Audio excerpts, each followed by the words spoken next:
Anyway, Federation of the Labour Cooperative Association এ যারা member আছেন তাদের আন্তরিক শুভেচ্ছা, যারা নেতৃবৃন্দ আছেন।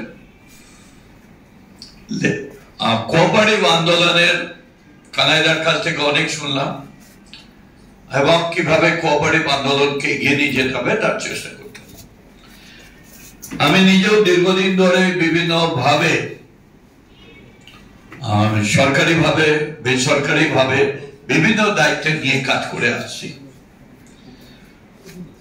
আমি নিজেও পুরসভার কাউন্সিলর হয়েছি, তারপর পরপর 5 বার পুরসভার chairman. Is the record of the West Bengal. 5 বার কেউ চেয়ারম্যান হয়নি। আমি আমার পরিবার থেকে I am the third man. আমার প্রথম যিনি ইনসেপশন অফ দ্য মিউনিসিপ্যালিটি আমার দাদু রায়বাহাদুর কৃষ্ণলাল চৌধুরী, তিনি চেয়ারম্যান হন। পরবর্তীকালে আমার আরেক দাদুর 2 বার চেয়ারম্যান হয় elected, Raibahadur Jadunandan Chowdhury. I am the third man of this family, যে আমি 5 বার চেয়ারম্যান হচ্ছি। বাট বেসিক পয়েন্ট ইজ যে মানুষকে সার্ভিস দিতে হবে। এই মালদা মুর্শিদাবাদ একটা সময় পাকিস্তানে চলে গেছিল। আমার দাদুরা র্যাটলিফ কমিশনে মুভ করে এই মালদা মুর্শিদাবাদ এই অংশগুলোকে আটকেছে। নীরেন চ্যাটার্জি ছিলেন, সন্ধ্যা চ্যাটার্জির বাবা শিবেন বাবু, এরা সবাই ছিলেন। আমার সবসময় মনে হয় কাজ করতে হবে, কারণ আমি কাজটা শিখেছি গনিখান চৌধুরীর কাছ থেকে।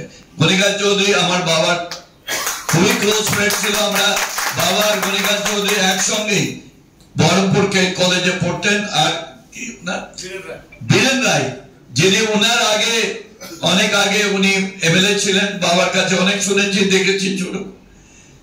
তো সেই হিসাবে আমরা দেখেছি কিভাবে মানুষের কাজ করতে হয়, আর বরকতদা কিভাবে কাজ করতেন। এইটা বরকতদার কাছ থেকে যখন আমি মিনিস্ট্রি হয়েছি, মিনিস্ট্রিতে 2 বার গেছি, 2 বারই আমি মানুষের কাজ করাচ্ছি। এই কন্ট্রাক্টররা যখন এসছে আমি ওদের হাতে হেল্প করেছি, কোনো বারবিচ রাখিনি। আমি অফিসারদের বলতে কেন হবে না। প্রায় 85 থেকে আমি আমার বিলাভেড লিডার মমতা ব্যানার্জির সঙ্গে কাজ করি। তখন সবে মাত্র উনি আমাদের এমপি হয়েছেন। এমপি হয়ে আন্দোলনে তখন আমি কলকাতায় পড়া শেষ করেছি, ল পাস করেছি কলকাতায়, কিন্তু ওনার আন্দোলনে আমি সবসময় থাকতাম। 90-তে উনি আমাকে যুব কংগ্রেস প্রেসিডেন্ট করেন। যখন ওনাকে মারা হলো তখন রাজীব গান্ধী ওনাকে পার্টির প্রেসিডেন্ট করলেন, অর্থাৎ যুব কংগ্রেসের প্রেসিডেন্ট করলেন আমাকেও সেই সময়। এই কাজগুলোকে করতে হচ্ছে। সমবায় আন্দোলনের পাশে যদি না থাকে তার সমাজটাকেই থাকবে না। এখানে অনেক দাবি দাবা আছে যে কিভাবে ফান্ড এনহ্যান্স করা, অ্যালটমেন্টকে এনহ্যান্স করা, এটা দেখা যায়। যে মনোজ পান্তের কথা বলছে, মনোজ কান্ত আমাদের এখানে প্রফেশনাল ছিলেন এবং সেই সময় একবার আমাদের ডেপুটেশনে উনি অ্যাসল্ট হতে যাচ্ছিলেন। আমি গিয়ে বলে, আমাকে একটা অফিসারে বললো আপনার করছেন কেন, নিয়ে একজন আইএস অফিসার। আমি সঙ্গে সঙ্গে ওনাকে নিয়ে বেরিয়ে এলো।